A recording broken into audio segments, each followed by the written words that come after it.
Hello दोस्तों, स्वागत है आपका अपने YouTube चैनल JK न्यूज़ पर।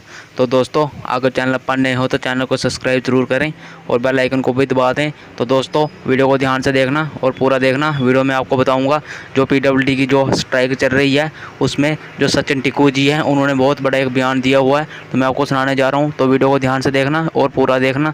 तो दोस्तों, जो PWD की जो स्ट्राइक चल रही है उसके बारे में जो जितने भी PWD टेलीविजन्स हैं, मैं सरकार से यही रिक्वेस्ट करता हूँ कि उनकी जो मांगे हैं वो जल्द से जल्द पूरी की जाएं, उनके जो भी मसले हैं वो सब हल किए जाएं। तो दोस्तों, इसी पर जो सचिन टिक्कू जी हैं उन्होंने मीडिया से बात करते हुए उन्होंने कुछ जो कहा है मैं आपको सुनाने जा रहा हूँ। तो ध्यान से देखना और पूरा देखना इस वीडियो को। इस टाइम पे यात्रा का माहौल बना हुआ है, यात्रा चल रही है। मैं ये चाहता हूँ कि इस टाइम पे कोई ना कोई मिडवे सोल्यूशन निकालना पड़ेगा। ये बेचारे भूखे प्यासे यहाँ पे 3 दिन से बैठे हुए हैं। मैंने MD साहब से यही कहा है कि एग्रीमेंटेड चीज़ें हैं, रूल्स बने हुए हैं, तो दिक्कत कहाँ पे आ रही है कि ये लोग आज मजबूर हुए हैं। तो जहाँ पे भी ये बात पहुँचनी चाहिए वहाँ पे वो पहुँचाएंगे। अभी यहाँ से भी आप ऑलरेडी इनको इतना अच्छा कवर कर रहे हैं, इनकी बात पहुँचा रहे हैं, तो नेचुरली सचिन जी आप पे बहुत उम्मीद है इनको। आज आप ऊपर गए थे, इनको एक आशा हुई है कि अंदर आप कुछ बात करके आए होंगे ताकि इनकी सुनवाई हो। देखिए, मैं आपसे यही कहना चाहता हूँ, साथ मैं यही कहना चाहता हूँ कि स्पेशली इनकी तरफ से ये रिक्वेस्ट थी कि मैं यहाँ पे आऊँ और इस बारे में भी बात करूँ।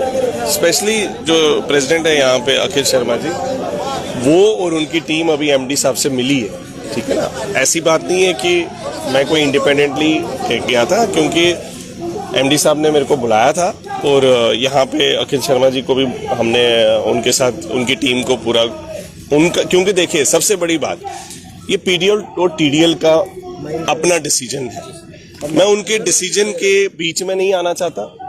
मैं यही चाहता हूँ कि ये भी लोग यहाँ भूखे प्यासे नहीं बैठे और इनका मसला भी हल हो जहाँ तक बेस्ट पॉसिबल है, क्योंकि हम यहाँ पे कोई कंट्रोवर्सी या किसी भी तरीके का इस टाइम पे माहौल नहीं चाहते हैं, क्योंकि हमारे यहाँ पे इस टाइम पे ऑल ओवर इंडिया से गेस्ट आए हुए हैं, अमरनाथ यात्रा चल रही है। मैं बार बार ऊपर भी यही बात करके आया हूँ कि हमें इनको भी एक पॉजिटिव नोट पे सेंड ऑफ करना चाहिए, क्योंकि इस टाइम पे इनकी 72 आवर्स की कॉल है और आगे चल के ये और उग्र होंगे अगर इनकी सुनवाई नहीं होगी। तो कहीं ना कहीं इनकी सुनवाई होनी चाहिए, तो एक पॉजिटिव कंस्ट्रक्टिव वे में इनका डायलॉग होना चाहिए और इसको रेजोल्यूशन खत्म करना चाहिए। देखो, हमें इनको अप्रिशिएट करना चाहिए कि कहीं पे भी पावर की कोई प्रॉब्लम नहीं आ रही है। सबसे बड़ी बात यह है कि सिस्टम अच्छे से मैनेज हो रहा है और लोगों को किसी भी प्रकार की कोई दिक्कत नहीं क्रिएट कर रहे हैं। बड़ा पीसफुली आते हैं, अपनी जो इनके ऑल्टरनेटिव अरेंजमेंट्स है वो वहाँ काम भी कर रहे हैं। किसी के साथ कोई आने से इनकी स्ट्राइक और बढ़ेगी या कम होगी? नहीं, मैं ये चाहता हूँ कि यहाँ पे कंस्ट्रक्टिव अप्रोच अडॉप्ट करनी पड़ेगी। स्ट्राइक बढ़ाने का सवाल ही पैदा नहीं होता कि इस तरीके से डायलॉग के बिना स्ट्राइक को बढ़ाने। स्ट्राइक तब तक है जब तक सरकार को आवाज पहुंचाने की है। संघर्ष से जीत होती है। संघर्ष का मतलब ये नहीं है कि हमें आर या पार और हमेशा उस तरीके के, मतलब you can not be on the that side. Sachin ji, आपके सीनियर ऑफिसर्स के साथ बातचीत हुई है, उन्होंने क्या कहा? अभी मैं यही देखिए मैं यही चाहता हूँ कि हमें इस चीज को समझना चाहिए कि इन लोगों की जेन्युइन डिमांड है, सबसे बड़ी बात ये है, और इनके रूल्स हैं।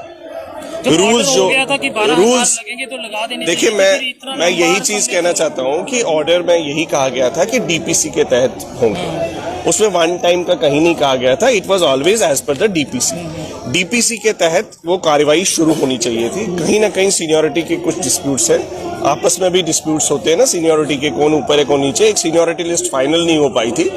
अभी उसको हम चाहते हैं कि आज की डेट में एटलीस्ट उन सीनियोरिटीज को पब्लिश करके एक फाइनली एक DPC कंडक्ट की जाए, जिससे कि 6-6 महीने में एटलीस्ट, अगर जो हमने पहले भी कहा था 300-400 लोग अगर पक्के हो जाएंगे तो एटलीस्ट कहीं ना कहीं हर डिस्ट्रिक्ट में कुछ रिलीफ मिलेगा।